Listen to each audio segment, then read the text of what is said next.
Millionaire discovers his daughter is alive and a little girl is caring for the 100-minute heiress. If you enjoyed this story, subscribe to the channel and type "love" in the comments. A beautiful piece of good news may come your way very soon. And don't forget to tell us where you're watching from. The rain hammered against the floor-to-ceiling windows of Richard Thompson's corner office on the 42nd floor, each drop a reminder of the storm that had been raging in his heart for 5 long years.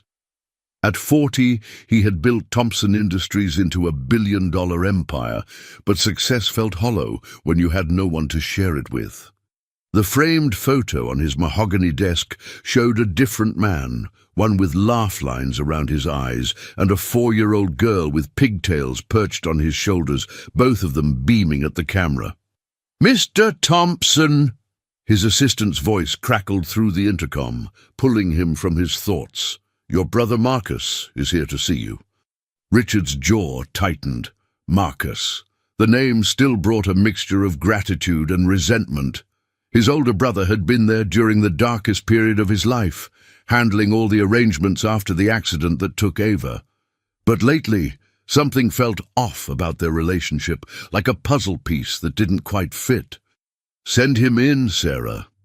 The door swung open, and Marcus Thompson stepped inside, his salt and pepper hair perfectly styled despite the weather. At 43, he carried himself with the confidence of a man who had always lived in comfort, though he'd never quite achieved Richard's level of success.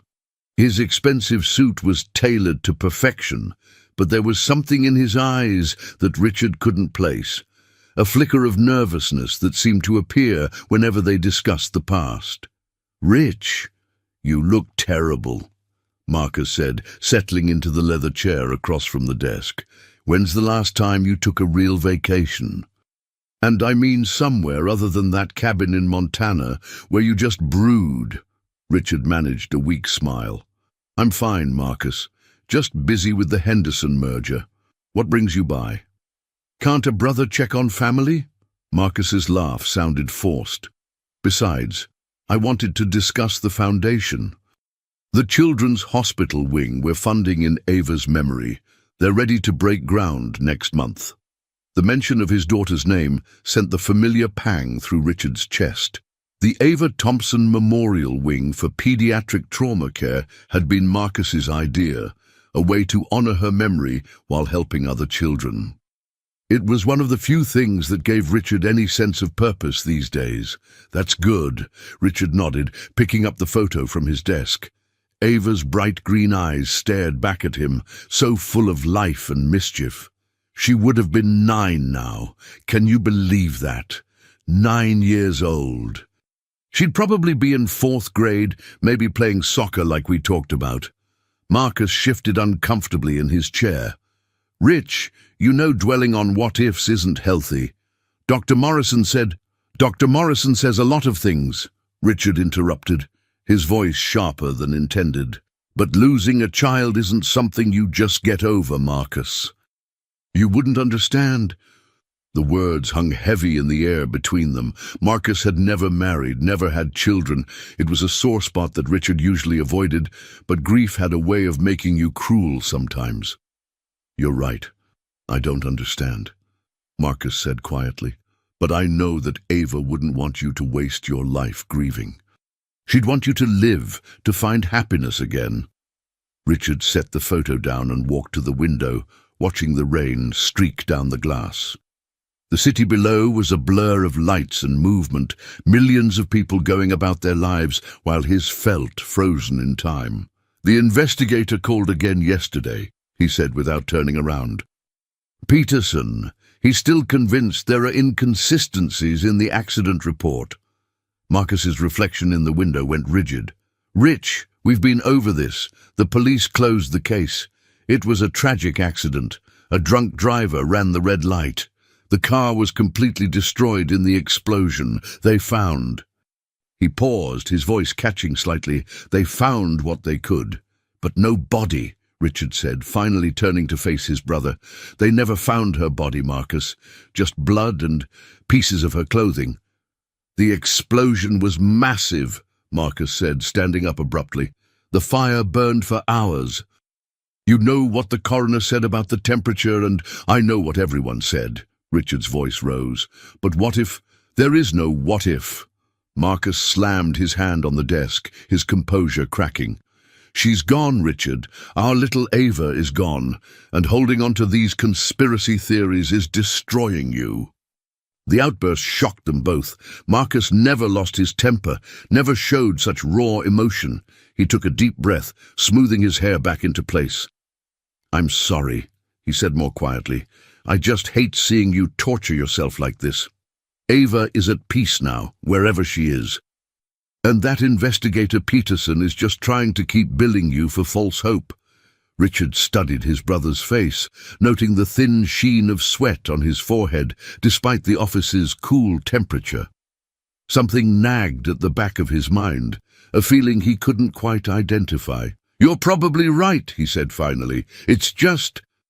some days the grief feels as fresh as it did 5 years ago." Marcus relaxed visibly. "That's normal. But you have to find a way to move forward. Maybe it's time to consider seeing someone again. Not Dr. Morrison, someone new, someone who specializes in parental grief. Maybe." Richard returned to his desk, his fingers drumming against the mahogany surface. "Marcus, do you ever think about that day? The day of the accident?" "Every day," Marcus replied, but his answer came too quickly, too rehearsed. "I think about how I should have been there. How I should have stopped you from taking her to that playground across town." "You couldn't have known," Richard said, though even as he spoke the words, something felt wrong. The memory of that morning was fuzzy, but he remembered Marcus's unusual insistence about trying somewhere new.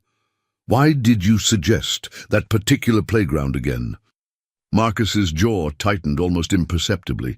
"You said she was getting bored with the same places, I thought. I thought a change of scenery would be good for both of you." "Well, I should let you get back to work," Marcus said, already moving toward the door. "Dinner this weekend. I'll cook that pasta dish you like." "Sure." Richard nodded absently, his mind still turning over fragments of memories from that terrible day. After Marcus left, Richard sat alone in his office, the rain continuing its relentless assault on the windows. The silence felt oppressive, filled only by the steady drum of water against glass and the distant hum of the city 42 floors below. He opened his desk drawer and pulled out a small wooden jewelry box that had belonged to Ava, one of the few personal items that had survived the accident. Inside, nestled in faded velvet, was a tiny silver bracelet with her name engraved in delicate script. It had been her 4th birthday present, just 2 months before the accident. She'd worn it everywhere, even to bed, despite his protests that it might break. "But Daddy," she'd said with that stubborn tilt of her chin, "it has my name on it. That means it belongs with me always." Richard's hands trembled as he held the bracelet up to the light. The silver had tarnished slightly over the years, but Ava's name remained clear and bright. He'd kept it all this time, telling himself it was all he had left of her. But now a darker thought crept into his mind. What if Marcus had known about this bracelet? What if he'd deliberately left it behind as part of his elaborate deception? The thought made Richard's stomach churn. How deep did this conspiracy go? How many details of that terrible day had been orchestrated rather than accidental? He set the bracelet down carefully and walked to the windows, pressing his forehead against the cool glass. The rain blurred the city lights into streaks of color, like tears on a photograph. 5 years of grieving, 5 years of rebuilding his life around an empty space where his daughter should have been. And Marcus had been there through all of it, the supportive brother, the voice of reason when Richard's grief threatened to consume him. But thinking back now, Richard began to see patterns he'd missed before. How Marcus had always redirected conversations away from the details of the accident. How he'd been so quick to dismiss Richard's questions about the investigation. How he'd encouraged Richard to see Dr. Morrison, a therapist who specialized in helping people accept difficult realities rather than fighting them. Even the memorial foundation Marcus had suggested, the Ava Thompson Memorial Wing, now seemed suspect. Was it genuine tribute, or was it Marcus's way of keeping the lie alive, of cementing in everyone's minds that Ava was truly gone? Richard pulled out his phone and scrolled to Peterson's number. The private investigator had been persistent over the past 18 months, claiming there were holes in the official story.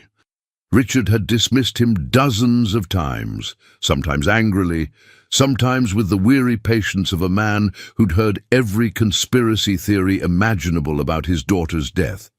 But Peterson kept coming back. He'd never asked for money up front, never pushed too hard when Richard told him to stop. He'd simply presented facts and questions, then stepped back and waited. "I understand grief, Mr. Thompson," he'd said during their last conversation 6 months ago. "I understand the need to find meaning in tragedy, but I also understand the difference between hope and delusion. What I'm offering you isn't false hope. It's questions that deserve answers." Richard's finger hovered over the call button. One phone call could either put his doubts to rest forever or open a door he might not be ready to walk through. The rational part of his mind, the part that had built a billion-dollar empire through careful analysis and calculated risks, told him to hang up and forget Peterson's theories.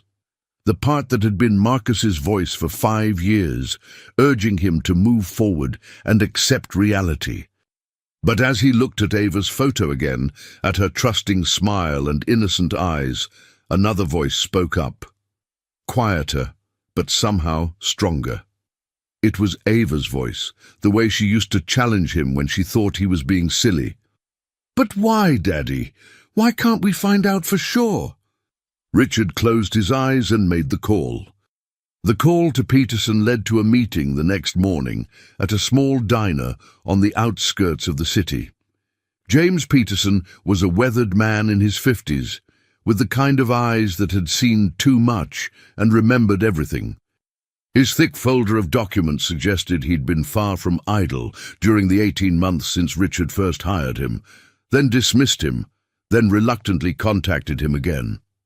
"Mr. Thompson," Peterson said, sliding into the booth across from him. "I wasn't sure you'd call back. Again."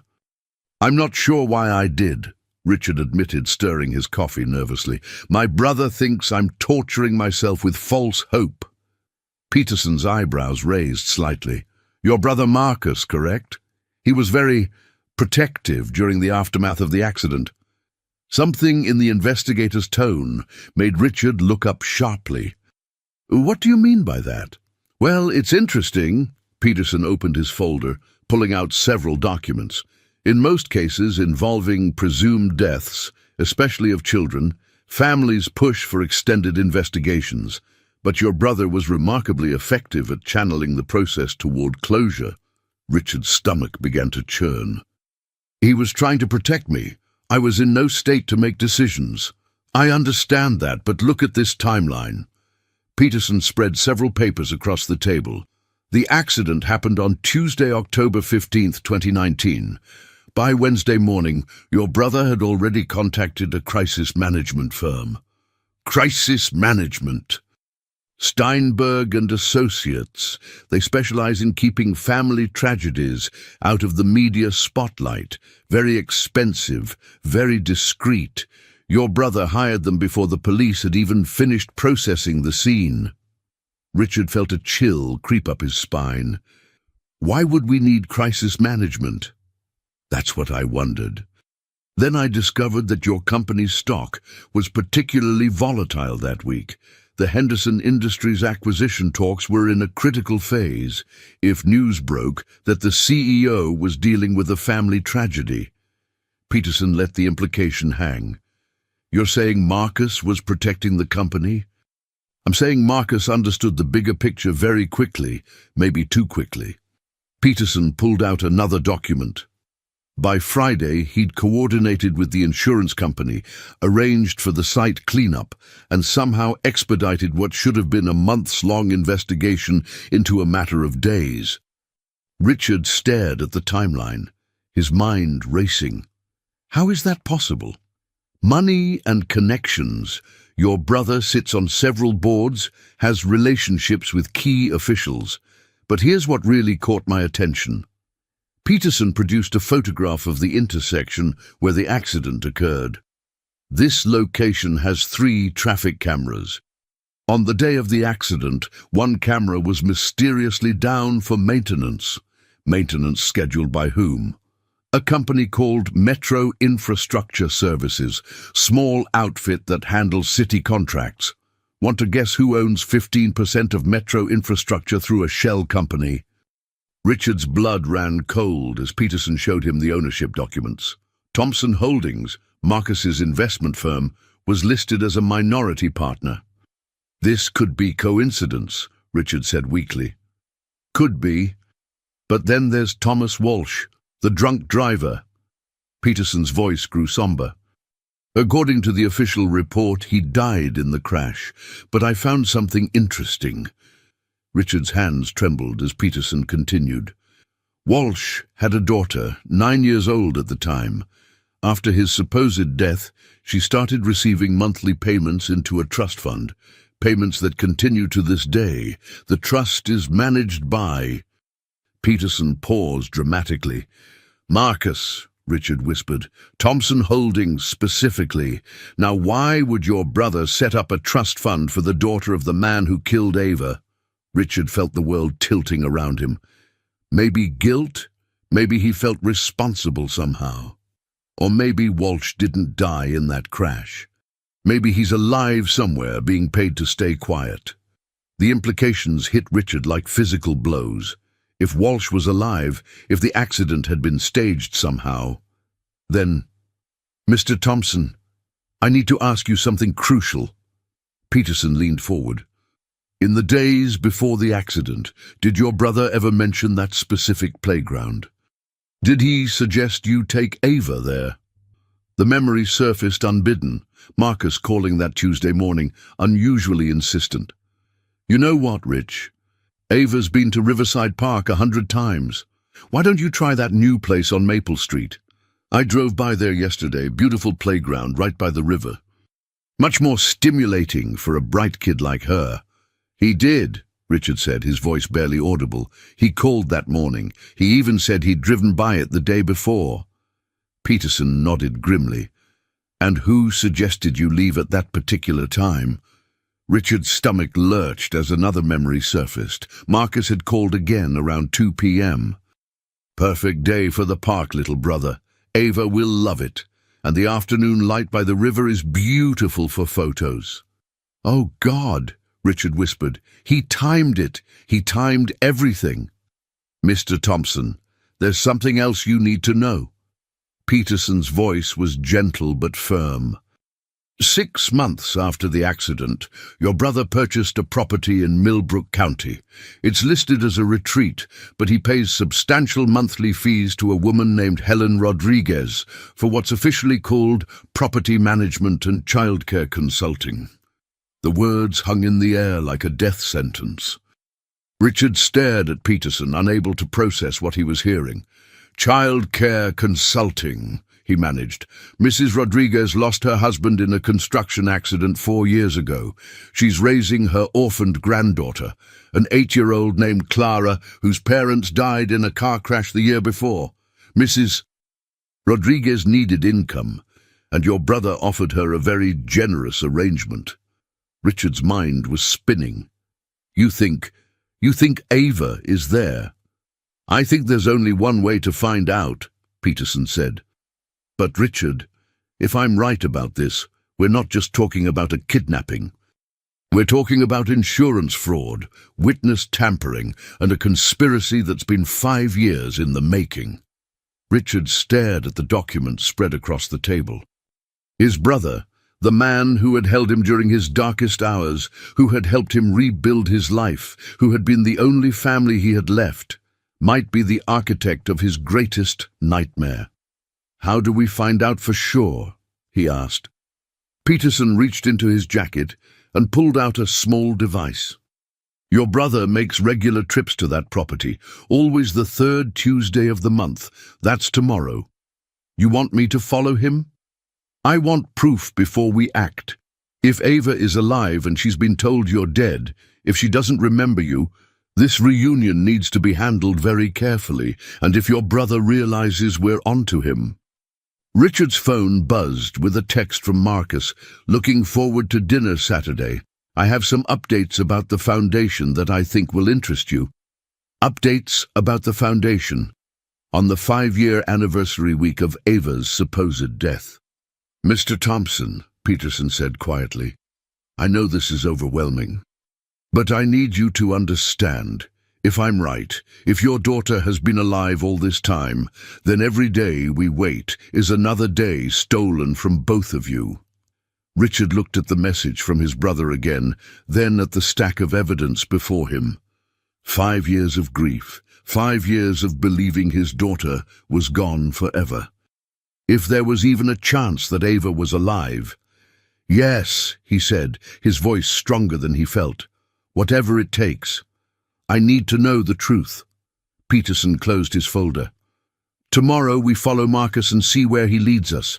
But prepare yourself. If she's there, she's been living a completely different life. She may not even remember you. As Richard drove back to his office, one thought consumed him. Tomorrow he might see his daughter again, or he might discover that his grief had finally driven him to madness. Either way, he had to know. Wednesday arrived with deceptive normalcy. Richard sat in his office pretending to review contracts while his phone sat on the desk next to Peterson's updates. At 10:15 a.m., the investigator called. He's moving. Peterson's voice was crisp and professional. Silver BMW, heading north on Route 9. I'm maintaining distance. Richard's hands trembled as he grabbed his keys.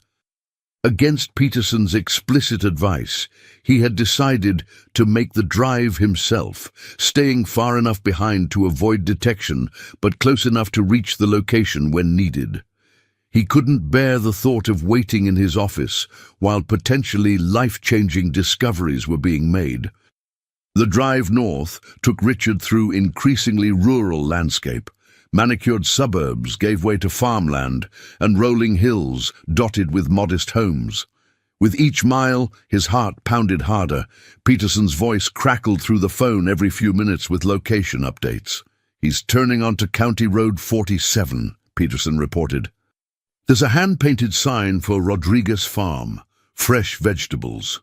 Richard pulled over at a roadside fruit stand about 3 miles back, his hands shaking as he gripped the steering wheel.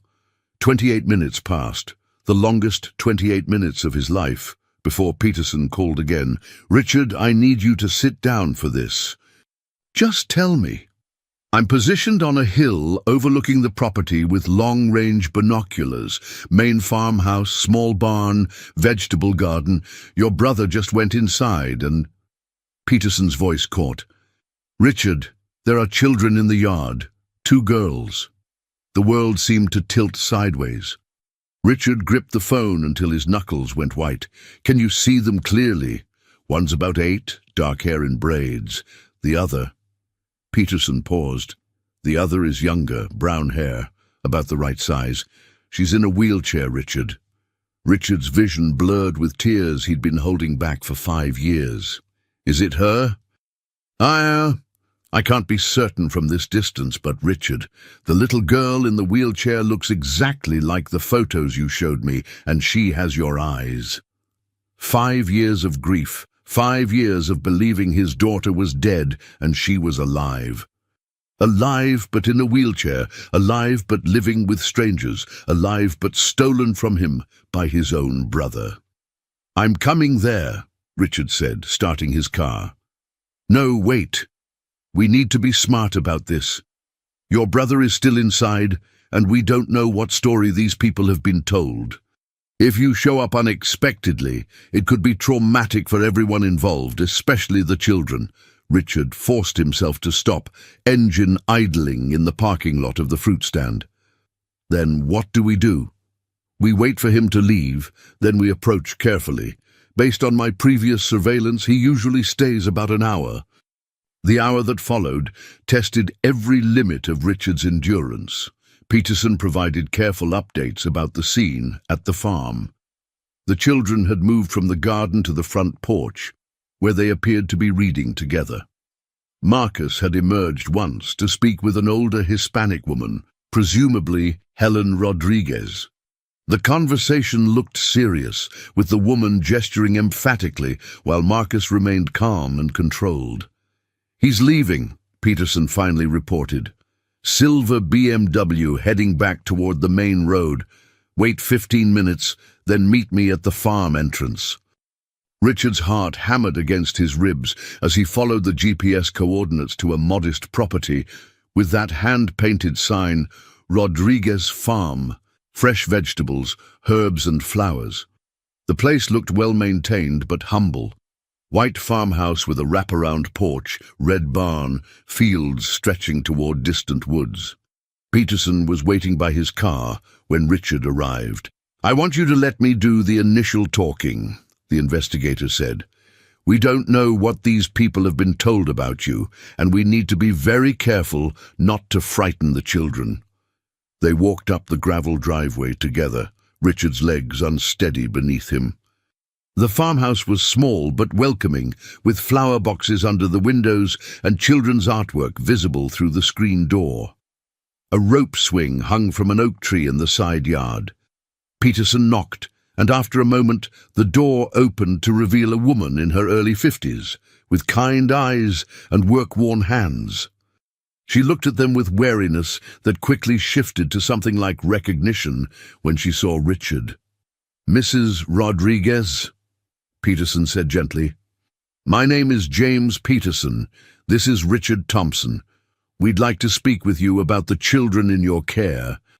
Helen Rodriguez's hand flew to her throat, and she glanced quickly over her shoulder toward the back of the house. I don't understand. Mr. Marcus said you were." "Mrs. Rodriguez," Richard said, stepping forward carefully, "I think you've been caring for my daughter. Her name is Ava, and she was taken from me 5 years ago." Helen's eyes filled with tears, and she stepped back to let them enter. "I wondered," she whispered. "I always wondered. She has your eyes exactly, and sometimes she would have these dreams." "Dreams?" "About a man who looked like you. Someone who would read to her and carry her on his shoulders. But Mr. Marcus said—" Helen struggled with the words. "He said her father died in the same accident that hurt her legs." Richard's throat closed with emotion. Even with no conscious memory of him, some part of Ava had remembered. "Where is she?" he asked.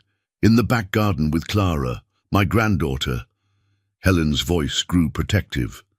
"Clara's parents died when she was 6. She came to live with me right before Mr. Marcus brought Ava here. The girls have been together for over 4 years now. They think of each other as sisters."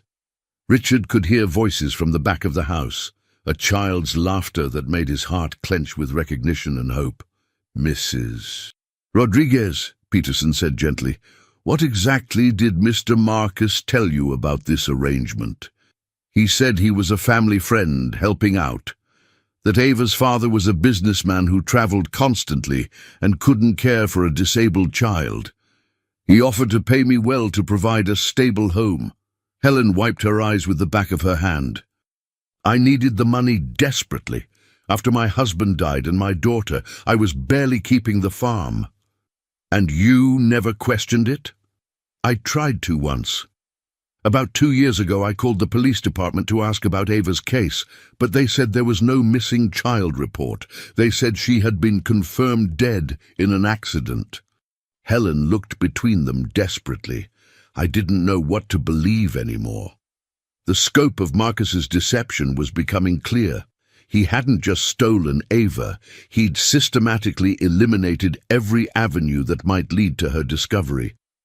"Mrs. Rodriguez, I need to ask about Ava's condition," Richard said. "Is her paralysis?" Helen's expression grew complicated. The doctors said it was permanent, incomplete spinal cord injury from the accident, but... She hesitated. But what? She's been making progress. Dr. Williams, her physical therapist, thinks there might be potential for recovery with intensive treatment. Last month, she moved her toes for the first time since I've known her, and sometimes, when she doesn't think anyone is watching, I see her leg muscles respond.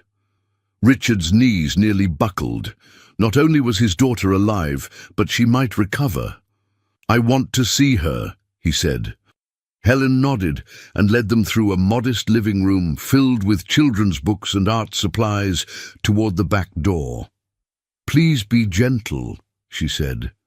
"Ava doesn't remember anything from before the accident, and Clara is very protective of her." Richard stepped onto the back porch and saw them in the vegetable garden. Two girls working together to tie tomato plants to stakes, one standing on a small stepladder, the other sitting in a wheelchair directing the operation. The girl in the wheelchair was unmistakably his daughter, 5 years older, her face more mature, but unmistakably Ava. The sound of her voice, as she instructed Clara about the plants, a voice he'd thought he'd never hear again, brought Richard to his knees on the porch steps.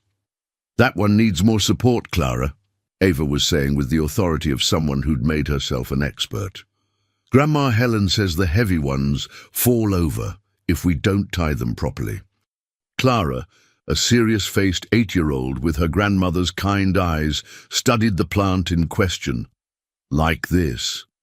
"Perfect. You're getting really good at this." Even confined to a wheelchair, even living with strangers, Ava had retained the confident intelligence and generous spirit that had defined her as a little girl. She'd always been eager to teach and help others. "Grandma Helen," Clara called, noticing the adults on the porch. "Who are these people?" Helen looked at Richard, silently asking for guidance. This was it, the moment that would change everything for all of them. Richard stepped forward carefully, kneeling down about 10 feet from the girls so he wouldn't frighten them. "Hi," he said, his voice thick with emotion. "My name is Richard. I'm a friend of your Grandma Helen's." Ava studied his face with an expression he remembered so well, serious and thoughtful, processing everything carefully before responding. "You look sad," she said finally. "Are you okay?" The simple concern in her voice, the instinctive kindness toward a stranger, told Richard everything he needed to know about the beautiful person his daughter had become despite everything she'd endured. "I'm okay now," he said, tears streaming down his face. "I'm better than okay." And for the first time in 5 years, that was actually true. The next hour unfolded like a carefully orchestrated dance of emotions. Richard sat cross-legged in the grass, maintaining a respectful distance while Ava and Clara continued their gardening. Helen had explained to the girls that Richard was a friend who wanted to meet them, keeping the explanation simple and non-threatening. Clara proved to be remarkably protective and intuitive beyond her 8 years. She positioned herself slightly between Richard and Ava, studying him with the wariness of someone who had learned early that adults couldn't always be trusted. "Are you one of the people Uncle Marcus warned us about?" Clara asked suddenly, her voice carrying surprising gravity. Richard exchanged glances with Peterson and Helen. "What did Uncle Marcus tell you about people like me?" "He said there were bad people who might try to trick us," Clara said, her arm moving protectively toward Ava's wheelchair. "People who might try to take Ava away from the people who love her." The manipulation ran deeper than Richard had imagined. Marcus hadn't just hidden Ava away, he'd prepared her guardians to resist any rescue attempts. "Clara," Helen interjected gently, "this is different. This man isn't trying to trick anyone." "How do you know?" Clara demanded, and Richard found himself admiring the fierce loyalty this young girl showed toward his daughter. Richard thought carefully before responding. "Clara, can I ask you something? Do you love Ava?" "Of course I do. She's my sister. Not by blood, but by choice." Then we want the same thing, Richard said softly. We both want what's best for her. We both want her to be safe and happy and loved. Ava had been listening to this exchange with growing curiosity. Why are you talking about me like I'm not here? She asked, with a hint of the spirited personality Richard remembered from her early years. You're absolutely right, Richard said, turning his full attention to her. I'm sorry. I was being rude. It's okay, Ava said with the easy forgiveness of childhood. Adults do that sometimes. They think because I'm in this chair I can't understand things. But I understand a lot more than people think. I bet you do, Richard said, his heart swelling with pride. Helen tells me you're very smart. I like to read, Ava said, brightening, and I help Clara with her math homework because numbers are easy for me. Do you like math? I do, Richard said, remembering the countless evenings they'd spent together when she was little, counting toys and playing simple addition games. I always thought math was like solving puzzles. Exactly. Ava's face lit up with excitement. Clara doesn't like puzzles, but I love them. The harder, the better. As the conversation continued, Richard noticed things that both broke his heart and filled him with hope. Ava had clearly thrived intellectually despite her circumstances. Her vocabulary was advanced for her age, and she showed the same quick wit he remembered. But there were gaps. No recognition of songs they used to sing together, no memory of her favorite bedtime stories. Peterson had positioned himself strategically where he could watch the road while Helen kept a nervous eye on the driveway.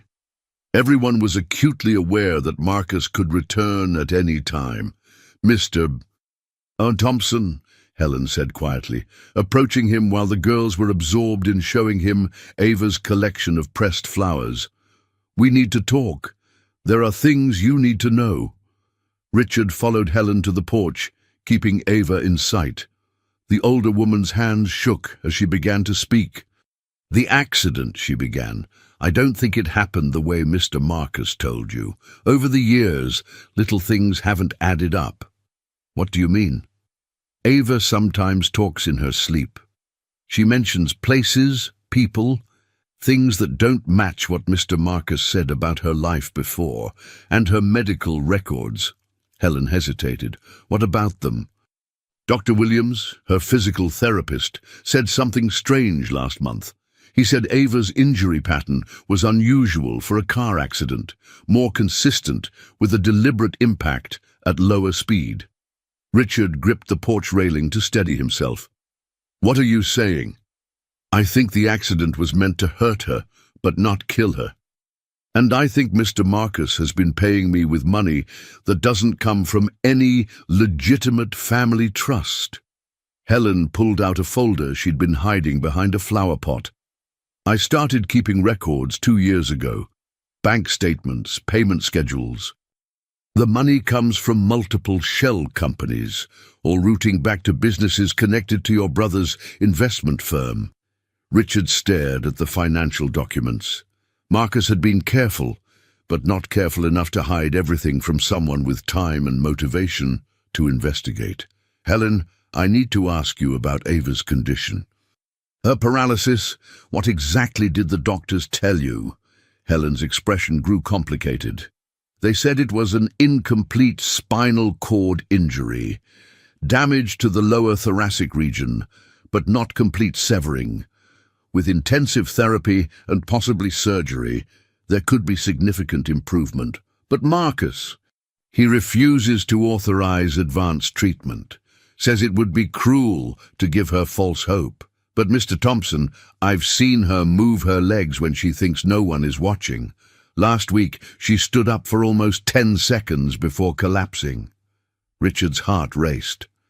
Not only was his daughter alive, but her condition might be far more hopeful than Marcus had allowed anyone to believe. Peterson appeared at Richard's side. We need to leave soon. Your brother's pattern suggests he might make an unexpected return, especially if he's nervous about something. Richard looked back at Ava, who was now teaching Clara how to identify different types of butterflies in her nature guide. The normalcy of the scene was almost unbearable given the circumstances. "I can't leave her here," he said. "You have to, for now," Peterson said firmly. "We need legal backing before we make any moves." "But Richard, there's something else. Tomorrow is October 15th, the 5-year anniversary of the accident. Helen says Marcus has been making unusual calls, talking about final arrangements." Richard's blood froze. "What kind of final arrangements?" Helen spoke up, her voice trembling. "He's been asking about Clara's birth certificate, school records, and he mentioned something about international private schools and fresh starts for both girls." The implication hit Richard like a physical blow. Marcus wasn't just planning to move Ava. He was planning to take both girls out of the country entirely. "We need emergency legal intervention tonight," Richard told Peterson. "I don't care what it costs." "Already working on it," Peterson said, pulling out his phone. "But Richard, you need to understand something. When we bring this to court, Marcus will claim you voluntarily gave up custody because you couldn't handle having a disabled daughter. He's going to have documents, witnesses, a complete narrative. That's a lie. Of course it is, but he's had 5 years to build that story. We need to be prepared for a fight, and we need evidence that can't be disputed." Richard walked over to where Ava sat in her wheelchair, a flower crown Clara had made sitting slightly crooked on her head.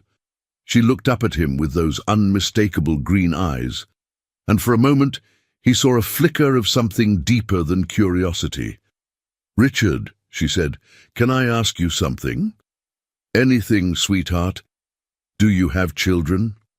The question hit him like a physical blow.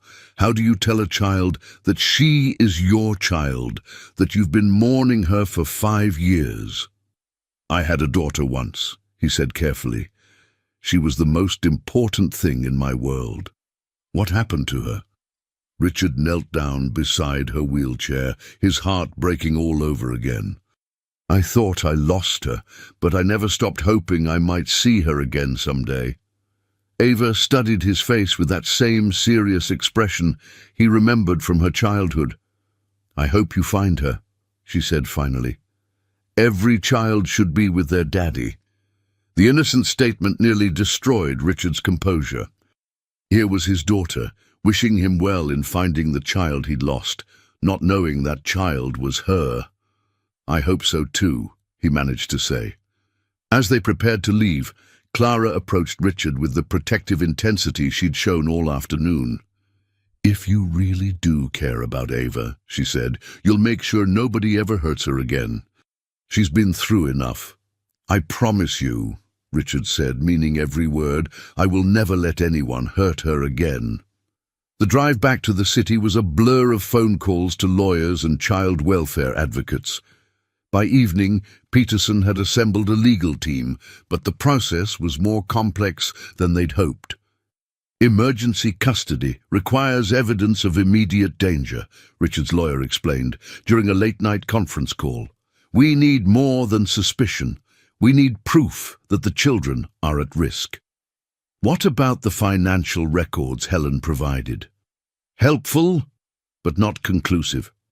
Your brother can claim those payments are legitimate compensation for caring for a disabled child." Richard felt frustration mounting. "So what do we do?" "We file for a welfare check first thing tomorrow morning. Court-ordered investigation of the children's living situation." "But Richard, I have to warn you. If your brother has prepared for this possibility, he might flee before any legal process can stop him." As Richard sat in his empty penthouse that night, staring at old photos of Ava, one thought consumed him. Tomorrow was the anniversary of the accident. Whatever Marcus was planning, whatever final arrangements he had in mind, Richard had less than 12 hours to stop him. The little girl he'd held in his arms 5 years ago was alive, within reach, and in danger. And this time, he wouldn't let anyone, not even his own brother, take her away. The emergency welfare check was scheduled for first thing Thursday morning, October 15th, exactly 5 years after the accident that had torn Richard's world apart. Richard arrived at the courthouse with Peterson and his legal team at 7 a.m., hoping to expedite the process. What they found instead was that Marcus had anticipated this move. "I'm sorry, Mr. Thompson," the clerk informed them, "but a motion has already been filed regarding this case. You'll need to appear before Judge Morrison for a preliminary hearing." Judge Catherine Morrison was a stern woman in her 60s, known for her no-nonsense approach to family law. When Richard entered her courtroom, he was shocked to find Marcus already there, with 2 attorneys, looking calm and prepared. "Mr. Thompson," Judge Morrison began, "this is highly unusual. Your brother has filed a motion claiming that you're experiencing a psychological crisis that poses a potential threat to a child in his legal custody." Richard's blood ran cold. "Legal custody?" Marcus's lead attorney stood up. "Your Honor, we have documentation showing that Mr. Richard Thompson voluntarily transferred guardianship of his disabled daughter to his brother following a traumatic accident 5 years ago. Mr.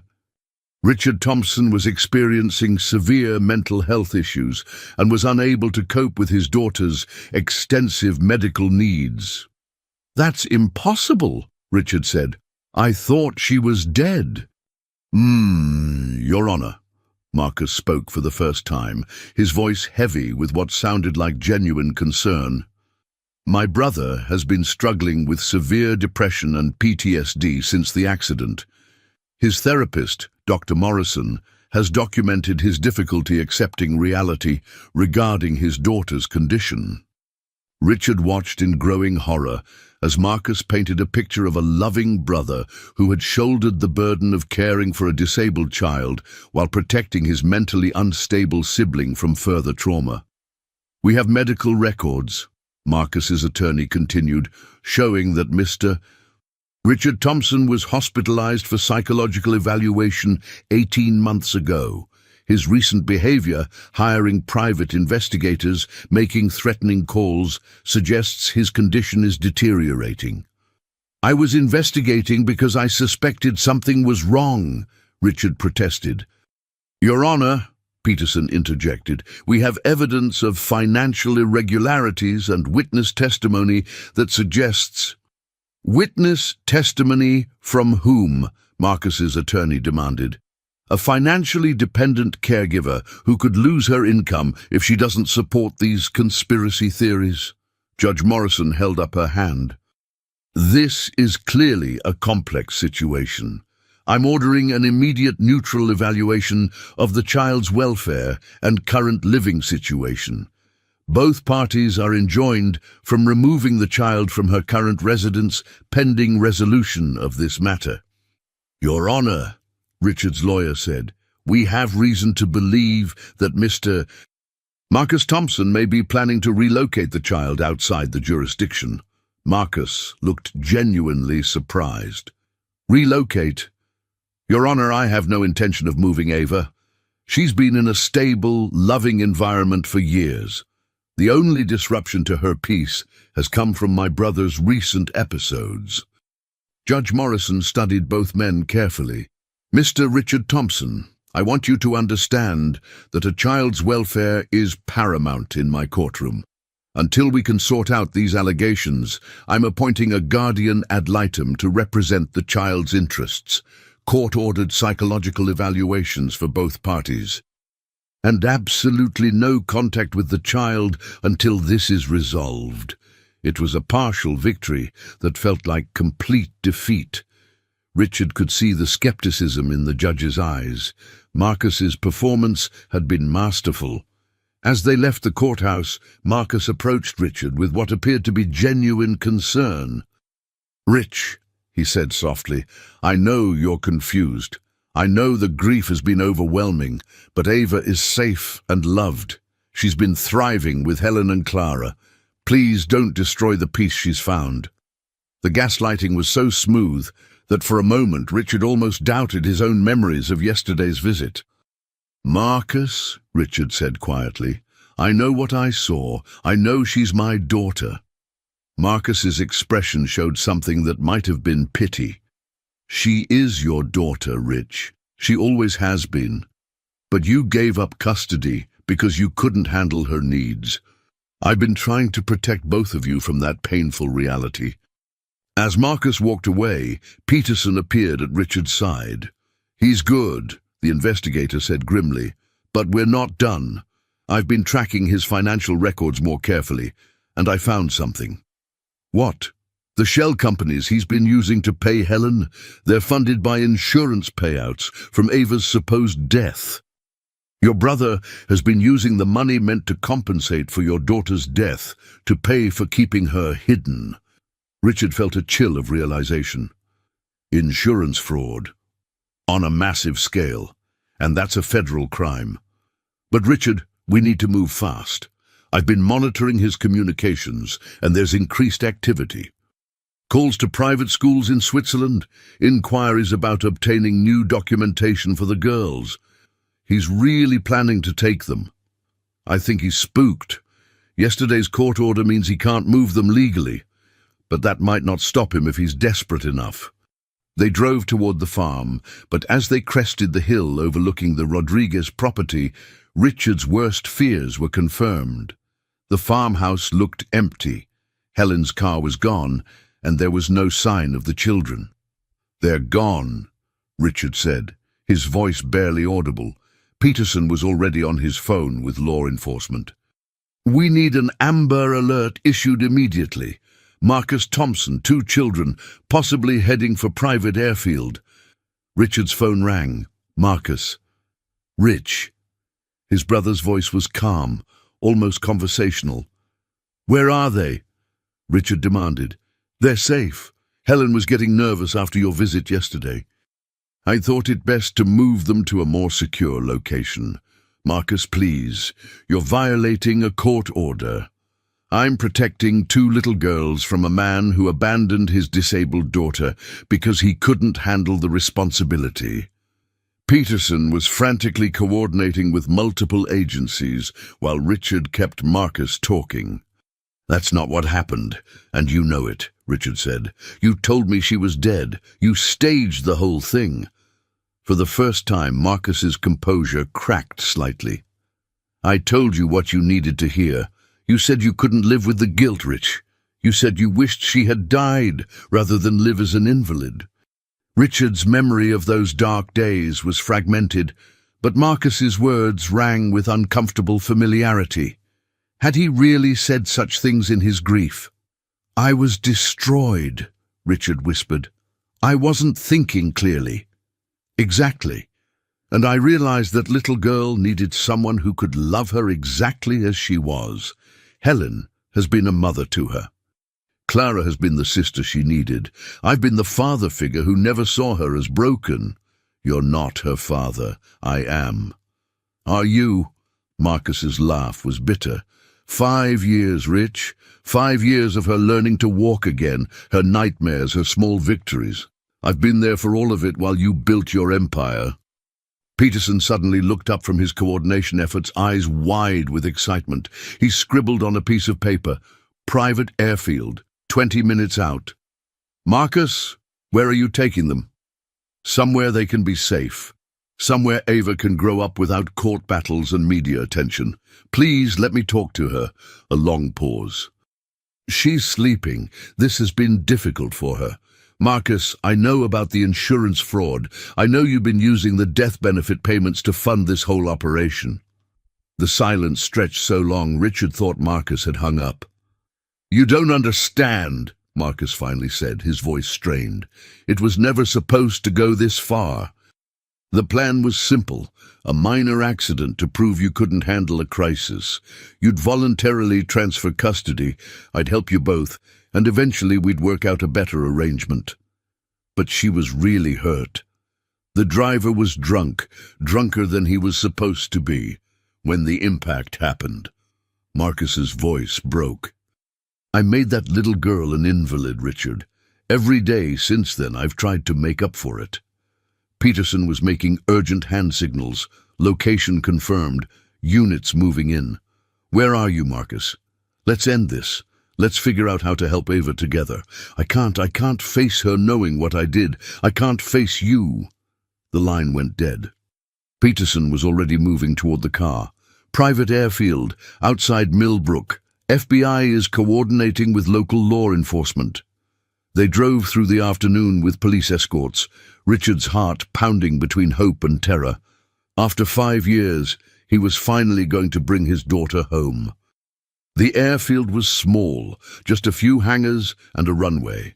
As they arrived, Richard could see a small jet with engines running and a black SUV parked nearby. Through binoculars, Richard could see Marcus transferring something from the SUV to the plane. Even from a distance, he could make out the wheelchair. "I need to talk to him," Richard said. "Too dangerous," Peterson warned. "If he's this unstable, he's my brother and that's my daughter." Richard was already walking across the tarmac. "Marcus!" he called out when he was 50 yards away. "It's over!" Marcus appeared at the plane's door, looking disheveled and defeated. "Stay back, Rich. I'm trying to do the right thing." "The right thing is bringing her home." Richard continued walking forward, hands visible and non-threatening. "Home to me, learning how to be her father. Home to her, getting the medical treatment she needs. She's better off without the chaos you'll bring." Richard was close enough now to see Ava through the plane's window. She was awake, looking confused and frightened. When she saw Richard, her face showed recognition. "She remembers me," Richard said. "Deep down, she remembers." Marcus looked back at Ava, then at Richard, his face crumbling with 5 years of guilt. "I'm sorry," he whispered. "I'm so sorry for all of it. I know you are. But sorry doesn't fix anything. What fixes things is doing better starting right now." For a long moment, the brothers stared at each other across the tarmac. Then Marcus stepped down from the plane, his shoulders sagging. "She's going to need intensive therapy," he said quietly. "Dr. Williams thinks there's real hope for significant recovery. Then we'll get her the therapy. And I need to face what I've done, all of it." "We'll face it together," Richard said, "as a family." 20 minutes later, Richard knelt beside Ava's wheelchair in the small airport terminal while paramedics checked her over and social workers documented everything for the court. She looked up at him with those remarkable green eyes, and this time there was something deeper than curiosity in her expression. "Are you really my daddy?" she asked quietly. Richard's throat closed with emotion. "Yes, sweetheart. I'm really your daddy. Uncle Marcus said you couldn't handle having a daughter who can't walk." The casual cruelty of the statement nearly destroyed Richard, but he forced himself to respond honestly. "I was scared," he admitted. "When you got hurt, I was scared that I wouldn't know how to help you. But being scared is different from not loving you. I've never stopped loving you, not for one single day." Ava studied his face with that serious expression he remembered so well. "I used to dream about someone who looked like you, someone who would read to me and carry me on his shoulders." "I used to do that," Richard whispered. "Before the accident, I used to carry you on my shoulders all the time. Can we try again? When I get better, can you carry me on your shoulders again?" Richard looked at her small, determined face and saw not a broken child, but a strong, resilient girl who had survived 5 years of separation while maintaining hope for a family she couldn't quite remember. "Sweetheart," he said, his voice thick with emotion, "I'll carry you anywhere you want to go." Helen had arrived at the airport with Clara, both of them crying with relief and confusion. The social workers were gentle but thorough, documenting the complex family dynamics that would need careful resolution in court. "What happens to us now?" Clara asked, holding tightly to Ava's hand. Richard knelt down to her level. "Clara, you and Ava are sisters, just like you said. That's not going to change. Helen has been a wonderful grandmother to both of you, and if she's willing, I'd love for that to continue." Helen wiped her tears. "I would be honored, Mr. Thompson. These girls are my heart. Marcus was taken into custody, but quietly, with respect for the complexity of the situation. Before they led him away, he approached Richard one last time. "The insurance money," he said quietly. "It's all still there in trust accounts. It should go to Ava's medical care, her therapy, whatever she needs." "Thank you," Richard said, and meant it. "And Rich, she really has been making progress. Dr. Williams has been documenting everything with the right treatment, with surgery." Marcus's voice trailed off. "We'll get her everything she needs," Richard promised. 6 months later, Richard stood in the observation window of the Children's Rehabilitation Hospital, watching Ava work with her physical therapist. The spinal surgery had been successful beyond anyone's expectations. She wasn't walking independently yet, but she was standing, taking careful steps with support, defying every prediction about her recovery. The legal proceedings had been complex, but ultimately fair.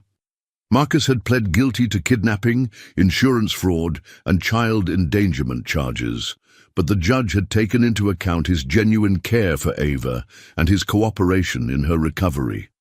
He was serving his sentence in a minimum security facility and receiving psychological treatment.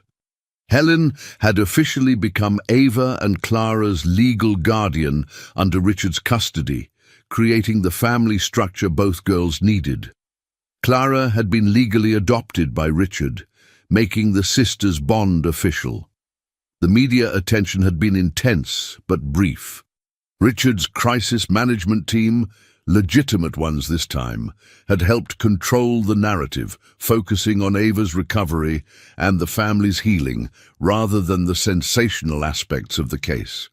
"Daddy, look!" Ava called from the therapy room, taking 5 unassisted steps before her legs buckled, and she collapsed into her therapist's arms, laughing with pure joy. Richard pressed his hand against the window, his heart overflowing with a happiness he'd thought was lost forever. His daughter was home, she was healing, and she was surrounded by people who loved her unconditionally. Dr. Williams approached Richard in the hallway after the session. "Her progress is remarkable," he said. "The combination of her youth, her determination, and the intensive therapy is producing results I rarely see. I think within a year she might be walking with minimal assistance. And her memory? Some things are coming back. She remembered your birthday last week, didn't she? And she's been asking about places you used to go together. The memories are there, just buried. As she heals physically, I expect the psychological healing to follow." That evening, Richard tucked both girls into their beds in the new house they'd all chosen together, close enough to the city for his work, but with enough space for a garden, a therapy room, and all the life a growing family needed. "Daddy," Ava said as he kissed her goodnight, "Clara says Uncle Marcus might get out of jail someday. Will you still be my daddy then?" Richard sat on the edge of her bed, stroking her hair. "Sweetheart, I will always be your daddy.